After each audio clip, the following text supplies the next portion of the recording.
저는 그 광주의 YWCA를 시작하셨던 조아라, 음? 저는 요사라고 하고 싶은 정도의 존경하는 분입니다.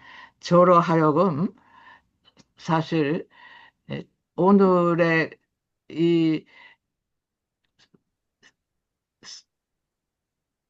선교의 현장 자체가 YWCA 운동 속에서 어, 꼽히고 있다는 것을 보고 제가 기독교에 대한 올바른 해석을 할 수 있게 만드신 분이세요. 제 그만큼 그 행동하셨던 세상에서 네, 어쨌든 그 속에서 제가 한마디만 붙이고 싶은 것은요. 본인이 하고 있는 일이 하나님의 뜻이었다는 것을 모르고 하셨어요. 기독교 신자입니다. 그때 기독교가 그것을 조아라 선생님 스스로에게 그 깨달음을 느끼게 해 주지 못했어요. 그런데 제가 여성신학을 공부한 후에 강주에 가서 성서 연구를 하면서 새로운 여, 성서 속에 있는 여성들의 역할 속에서 조아라 선생님이 그 모범이라고 했을 때 이 양반이 놀랬어요. 그래서 그분 입으로 저는 그렇게 한 번도 생각해 보지 못했네요. 그런데 지금 정말 배워보니까 내가 지금까지 해온 일이 하나님의 뜻이네요. 이렇게 하셨을 때 제가 눈물이 났습니다. 그것이 솔직하게 미- 진짜 민중 아닌가.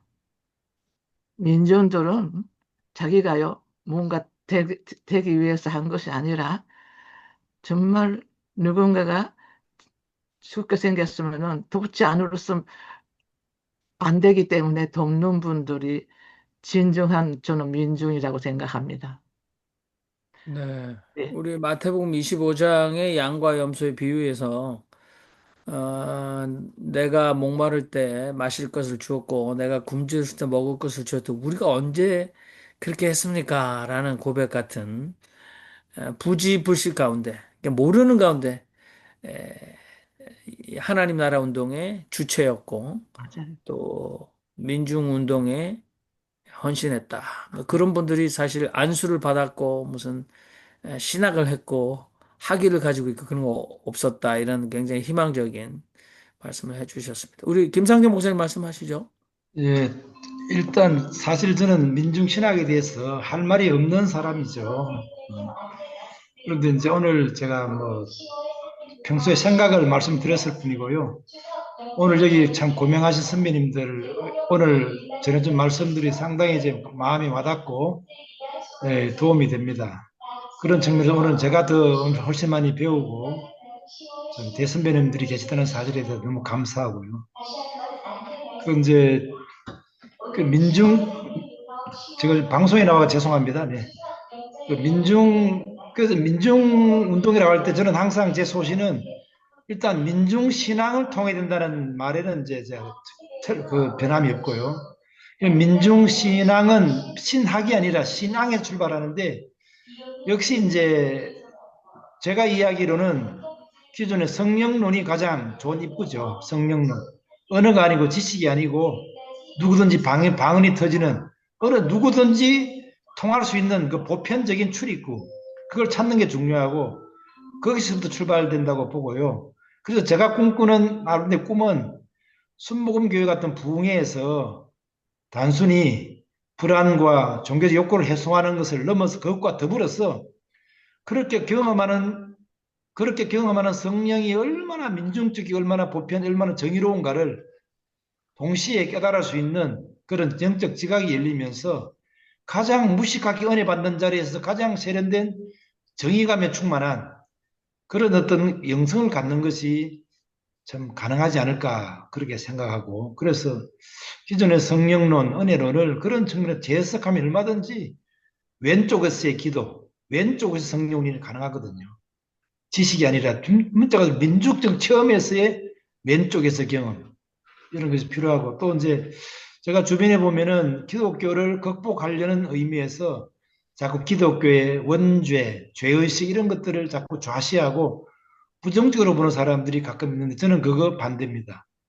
여전히 기독교의 출입구는 인간의 찌꺼기, 하수구, 고통, 원색적인 불안 여기에서 출발할 때 가장 기독교적인 것이다 확신하고요. 성적이 되기를 원한다면 더욱더 인간의 찌꺼기, 고통, 불안, 염려, 실존론적인 위기, 또 경제적 상실 그 모든 걸 총망라해서 사람이 느끼는 약함과 부족함과 고통에서 시작된다고 보거든요. 그래서 오늘날 여전히 그래서 제가 신경적인 재난자까지 포함시킨 것은 이 인간 공통의 문제잖아요.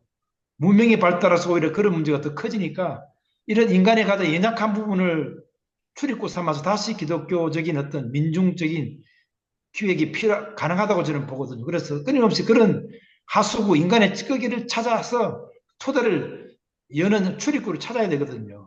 그런 것들은 여전히 문명의 수준과 관계없이 인간은 항상 그런 부분들을 안고 있으니까 그런 부분들을 귀히 여기는 그런 인식이 필요하지 않나 그렇게 생각합니다. 어쨌든 오늘 제가 많은 부분을 많이 배웠고 참 고명하신 존경하는 분들을 이렇게 통해서 많은 새로운 부분들을 또 감동적인 분들을 많이 배운 것 같습니다. 예, 이상입니다. 우리 김상재 목사님, 저희가 이제 급진 정통 신학이 나에게 가장 나 자신의 실천가로서 또는 종교의 정체성을 얘기한다는데 굉장히 민중 성령론은 민중 영성으로서 이렇게 말씀하신 굉장히 잘 어울리는 타이틀이다. 급진 정통.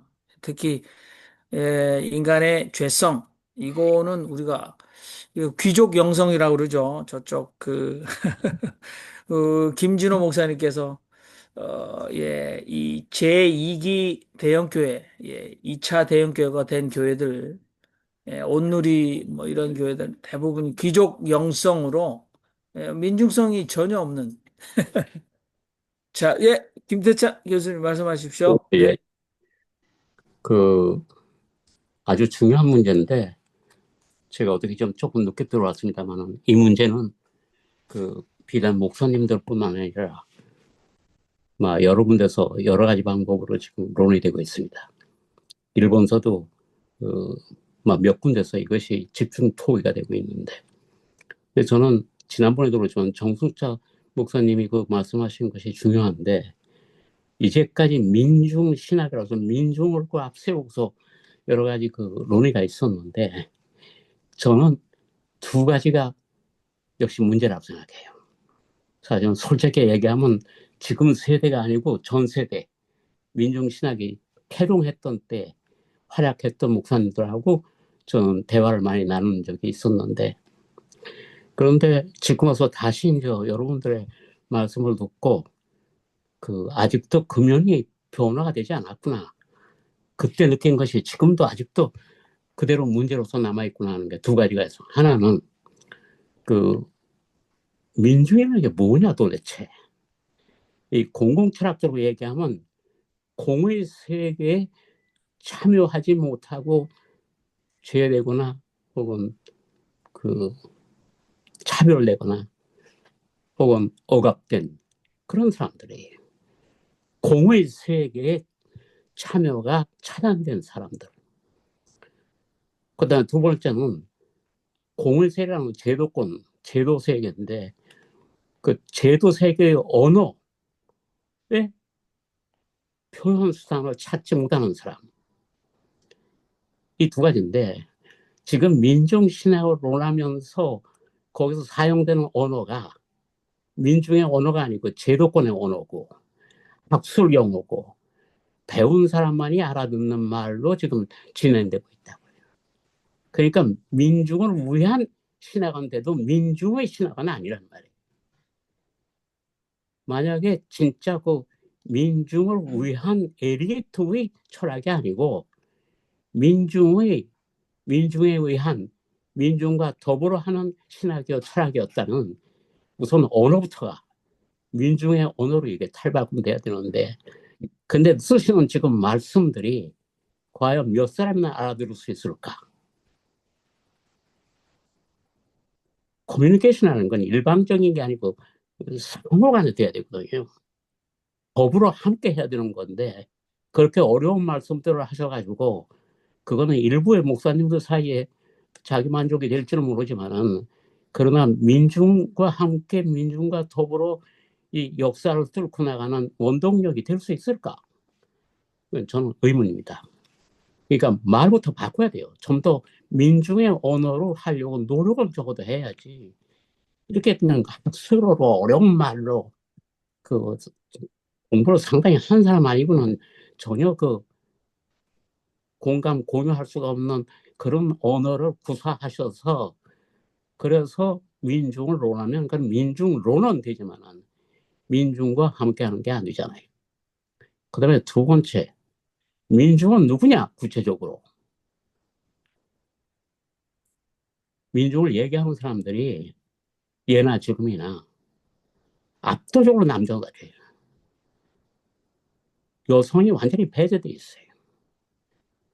의식적으로는 안 그런다 하더라도 무의식적인 그러니까 지금의 시대에서는 진짜 민중은 우선 여자부터 우리가 먼저 그걸 재조명해서, 그래서 해야지. 남자들의 아무리 민중 신학을 논하고 뭐 민중이 어떻다 얘기해도 인구의 반 이상, 한국도 여자들이 더 많습니다, 남자보다. 일본도 여자가 남자보다 더 많아요. 그래도 국민 전체의 상징이라고는 천황 자체가 여자는 하기 어렵게 만들어 놓고 남자들이 세대에서 계승하는, 이것이 과연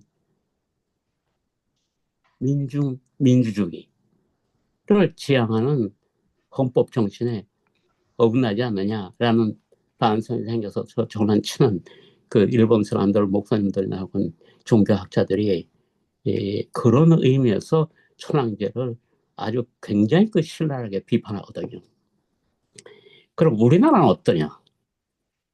우리나라 대통령 가운데서 여자가 대통령이 된 적이 딱 한 번 있는데, 근데 물론 그 사람의 여러 가지 문제점이 있다고는 하지만은, 그러나 그 여성으로서의,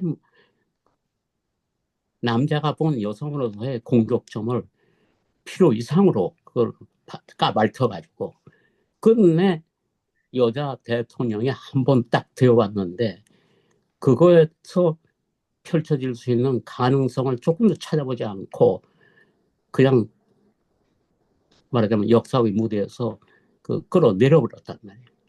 물론 이데올로기적으로 혹은 좌파 우파 뭐 이런 한국의 그 정치 사상이라고 할까 이데올로기라고 할까 그런 점에서 문제가 있었기 때문에 그렇다고 하지만은, 그러나 그래도 저는 역시 그 민중이라고 하는 것을 생각할 때는 남자도 그렇지만 특히 여자가 대표적인 민중이었어요. 우리나라에서는 가장 압도적으로 수도 많고, 그리고 어떤 의미에서는 존재 자체가 그분들이 없으면은 그 인간으로서의 존재가 불가능한데도 불구하고 여기도 뭐 압도적으로 남성만 얘기하고 여성의 발언이라는 게 거의 없는 이런 그 모임의 성격상 어쩔 수가 없었다고 하지만, 그러나 다행히 정숙자 목사님 한 분이라도 계셔서 가끔 그 말씀을 하시는데, 일본서 종교되는 그 논의는 오히려 민중을 이야기할 때 우선 여자부터 먼저 얘기를 해야 된다 하는 이제 그런 것이 하고, 우리나라에는 종교에서 그 동파에 여자 교조가 한 번도 나타난 적이 없어요. 근데 일본에서는 여자 교조가 세 사람이나 나타나 있거든요. 그분들이 왜 나타났느냐? 너무 남성 중심의 사회 속에서 언어부터 시작해서 사고방식이나 예의라든지 법이라든지 모든 게 다 남성 중심, 한마디로 얘기하면 가부장적인 유화판이 아직도 남아있는 상태에서 거기에 참여하지 못하고 차별을 받고 억제받고 그리고 심지어 존재가 말살되어가는 그런 과정 속에서 종교는 여자가 보고 여자가 말하고 여자가 전하는 그러한 이를테면 남자를 위한 남자에 의한 종교가 있다면 여자에 의한 여자를 위한 종교도 있어야 그래야 균형이 맞고 그래서 남녀가 뭐 거의 반반이라고 하더라도 그 반쪽의 세계를 우리가 거기에 포용하는 그러한 종교가 되고 제도권에서 압도하고 지배의 종교가 아니라 공정 공용의 종교라면 당연히 그 여자와의 관계를 우선 재조명을 해야 하는 것부터 시작을 돼야 되죠. 그러면 언어가 남성 언어 혹은 제도 언어 혹은 학술 영어 뭐 이런 것 등등으로 되어 있는 논의를 예를 들면 첫 단계는 여성의 언어로 우선 한번 우리가 이해를 하는 쪽으로 노력을 하고 그다음에 세 번째는 이제 거기를 통해서 우리나라에서는 그런 말 안 쓰니까 일본어는 공통 언어라는 말을 씁니다. 공통 언어라는 것은 남자 언어와 여자 언어, 남성 언어와 여성 언어가 아울러서 어느 한쪽에 편향된 그러한 모든 게 다 그렇죠. 남성 일변도로 편향된 그거를 시정하는 그러한 노력이 있어야 그래야 새로운 21세기로부터 시작되는 새로운 종교의 모습을 우리가 다시 나아질 수가 산출할 수가 있지 않겠느냐. 그냥 만든다는 게 아니라 그 만든다는 논리는 남자의 논리고 그리고 여자와 남자가 함께 생각할 때는 이것을 출산한다는 말을 씁니다. 그러니까 make가 아니고 birth라는 말이 동사형으로 써서 그래서 낳는다는 이제 그러한 그 사고의 변형이 우리들에게 지금 필요한 그러한 지금 시대적인 상황이 아니겠느냐 하는 그런 그 문제의식을 저희들은 가지고 지금 200회 이상을 지금 계속하고 있거든요. 그런데 이제 여기서 제가 최근에 지난번도 그랬지만은 저 목사님의 말씀 속에서 조금 이제 접점이 좀 보이기 시작한다는 생각이 되면서 제가 하는 게 옳다는 게 아니라 그런 점도 있다고 하는 그래서 지구의 또 다른 쪽에서는 똑같은 민중신학이라는 말을 하면서도 그래서 한국에 영향이 있는 거죠. 그쪽에 한국에 대한 깊은 관심을 가진 분들이 제1세대 민중신학자들의 민중론 혹은 민중신앙론 상당한 공감을 하면서 동시에 지금 상당한 시대적인 추이 속에서 사회적인 현실이 많이 바뀌었으니까 바뀌어도 오히려 이 민중신화라는 것이 더 호흡을 계속할 수 있으려면 그것이 가진 생명력을 우리가 잘 살려야 되는데 그러기 위해서 우리가 놓치고 있는 것이 역시 민중 속에서 가장 수적으로 압도적으로 많고 그리고 그 영향이 결정적인 영향을 가지고 있는 여성에 대해서 우리가 새로운 인식을 할 필요가 있다. 특히 남자들이. 제가 듣기에는 죄송스러운 말씀이지만 제가 듣기에는 무의식적인 가부장적 발상에서 아직 벗어나지 못한 분이 그런 발언 속에서 느껴져요. 조금 더 의식화시킬 필요가 있는 거라고 생각해요. 그래서 공통 언어의 개발, 일테면 남성 언어 일변도로 되어 있는 우리나라에서 그거에 대한 문제의식을 가진 사람이 바로 저는 화가로서는 청경자라는 여성을 들 수 있고 그 다음에 소설가로서는 한강이라는 소설가를 들 수 있는데 두 분 다 국제적으로 많이 알려진 분들이거든요. 한강의 경우에는 남성 언어 일변도의 사회 속에서 여성이 자기의 표현 방법을 찾지 못해서 그래서 이걸 어떻게 하면 극복할 수 있느냐라는 하나의 시사점으로 한때 있었지만 지금은 거의 사용하지 않는 고전 히라보를 공부하는 것을 주인공에게 시켜서 합니다. 그럼 왜 그러냐면 왜 고전이라고 하냐 하게 되면은 그것은 남성 언어에 아직 오염이 덜 된 상태에서 쓰여졌던 언어라고 하는 하나의 상징적인 의미를 이제 거기서 풀어내서 그래서 지금 21세기 대한민국에서 왜 고전이라고 하냐 하는 말이 나오지만 그러나 거기에 깊은 뜻이 있는 거죠. 지금 한국어는 완전히 남성 언어로 아주 편향되어 있는 언어이기 때문에 그것만 가지고는 여성들의 독특한 체험을 제대로 표현할 수가 없다. 일본에서도 많은 여성들이 일본의 현재의 일본어는 굉장히 친절하고 좋은 것 같지만 그러나 밑바닥에 남성 중심적인 그러한 언어 특징이 아직도 있어서 여성의 여성다운 체험을 표현할 수가 없다. 그래서 언어에 대한 그래서 실어증이라고 하는 상징적인 말로 한강의 작품 속에 나타납니다. 여자는 실어증에 걸리고 남자는 맹인, 시각장애. 왜냐? 세상을 제대로 보는 퇴화한 것이 남자고 그리고 표현 수단을 갖지 못하는 여성은 실어증이라고 하는 두 가지 아주 뚜렷한 상징으로 해서 그래서 그것이 한강이라는 작가가 그냥 혼자 한 게 아니라 많은 공감을 얻었기 때문에 수많은 국제적인 문학상을 많이 받았지만 결정적으로 노벨상까지 타서 그래서 그 여자가 제시하는 문제가 단순히 한국인들만의 문제가 아니라 세계적인 문제가 된다고 하는 점을 여실히 표현하고 청경자는 뱀을 가지고 그림을 많이 그렸어요. 왜 뱀이냐? 뱀은 종래 기독교에서는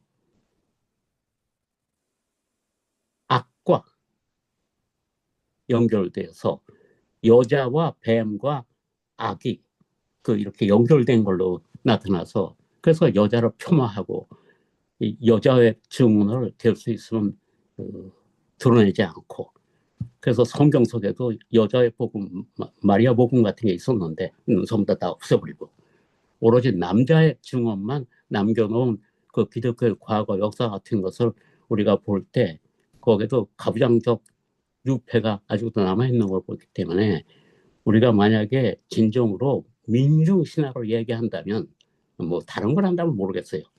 민중신학을 공부한다면 우선 우리는 여성들의 정당한 재조명을 함께 해야 그래야 그것이 진정한 민중신학의 민중성을 우리가 확보할 수 있는 모르겠어요.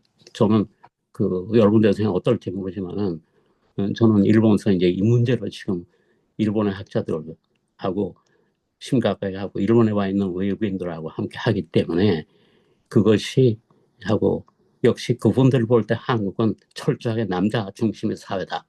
이런 얘기를 많이 듣거든요. 네, 고맙습니다. 네, 너무 감사합니다.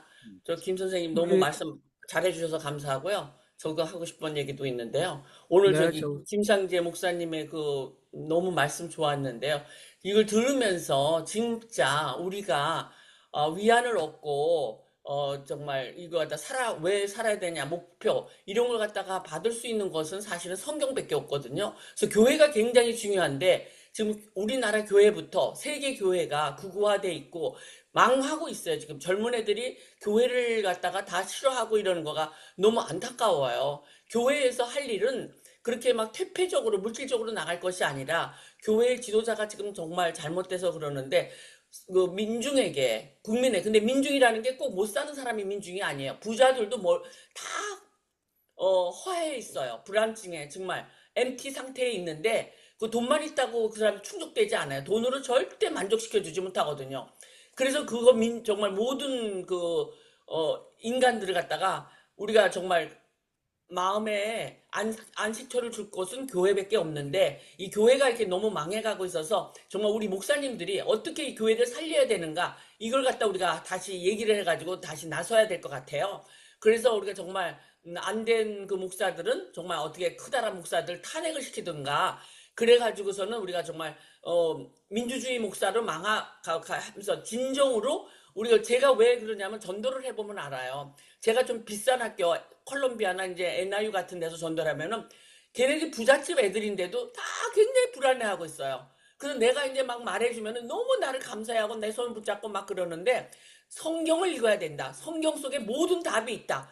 니네가 이렇게 암만 여기 NIU 붙었고 콜롬비아 붙어갖고 여기 와서도 아무런 이렇게 정신이 MT가 된 거는 성경에 모든 답이 있다. 성경을 읽어야 된다. 그러면서 두려워하지 말라, 놀라지 말라. 하나님이 같이 하시면 모든 걸 해결할 수 있다. 이런 걸 갖다 잘 얘기해. 성경 구절 갖다 시편이라든가 내가 이제 그동안에 외운 거, 그날 외운 걸, 그런 걸 얘기를 해주면요. 얘네들이 시편 같은 거 생전 못 들어본 애들도 많고 이러니까 굉장히 위안을 얻어요. 그래서 우리가 이 성경을 갖다 보급을 많이 해야 되고, 이 세상 책 중에서 성경만큼 사람의 위안을 주는 게 없지 않습니까? 불안할 때, 가장 누가 내가 죽을 때, 죽어야 될 때, 자살해서 면하게 하는 것도 성경이고, 다 근데 성경을 갖다 많이 읽게 해야 되는데, 이걸 갖다 우리가 많이 보급하려면 교회가 살아야 된다. 교회가 일어나야 되는데, 교회를 갖다 살리자. 이런 운동 갖다 하고 싶습니다. 감사합니다. 네. 그럼, 근데요, 네, 네, 김성 목사님. 지금, 뭐야, 말씀하신 거 들으면, 그, 브라질인가요? 이 묵시록? 열대의 묵시록인가요? 그 영화가 있었는데, 그 영화에 나오는 그 복음주의자들, 그러니까 답이 있다. 성경에 길이 있다. 그래 놓고는 나중에 보면 끌고 가는 게 극우 기독교 쪽 방향으로 끌고 간단 말이죠. 그래서 전광훈과 같은 이런 사람들을 만들지 않기 위해서라도 어, 좀 김상계 목사님 같은 분이 좀 부흥 강사로 좀 나설 수 있도록 그 성령을 좀 받으시는 게 어떠실까 생각이 듭니다. 지금 이 예, 예. 한국 교회 문제는 의식은 있는데 영성이 민중의 영성이 아니기 때문에 이게 뭐랄까 언밸런싱이 돼 있는 거예요 지금. 그래서 정영민 목사님도 기타 치면서 운전 선동을 좀 하시고, 그래서 정광훈이와 똑같은 내용을 하시더라도 좋으니까 좀 하세요 해서 민중 속에 이렇게 파고 들어가서, 그리고 그들을 영성으로 이렇게 해서 살려내서 극우 기독교가 아니라 민주주의를 이뤄나가는 기독교가 될 수 있기를 주의 이름으로 간절히 축원합니다. 아멘. 네, 네, 아멘이지. 맞습니다. 그런 사람이 필요합니다. 네, 그런 스피커가 필요합니다. 100번 맞는 말씀입니다. 네. 예. 아니, 현장에서는 굉장히 많이 느끼고, 특히 우리 양보영 선생님, 사실은 뭐, 실제로 전 세계에서 가장 많이 팔려나간 베스트셀러는 성경이 맞는 거니까요. 우리가 그건 부인할 수 없는 것 같아요. 그리고 양봉인 선생님이 콜롬비아대 이 미국 학생과 NYU의 학생들한테 가서 너희는 마음에 근심하지 말라 이렇게 하니까 애들이 고마워하는 것 같아요. 근데 아무튼 양봉인 선생님은 보니까 팔색조 같은 매력이 있으신데 저분이 저렇게 또 근본적인 얘기를 하셔도 윤석열 탄핵에 앞장서시고 결단코 전환길에 정말 전환길과 같은 인간들과는 상종하지 않는 악질이라고 지금 얘기하시는 분이기 때문에 저분이 또 해방의 영성이 충만하시기 때문에 저는 미래가 있다 그 생각이 들고 아무튼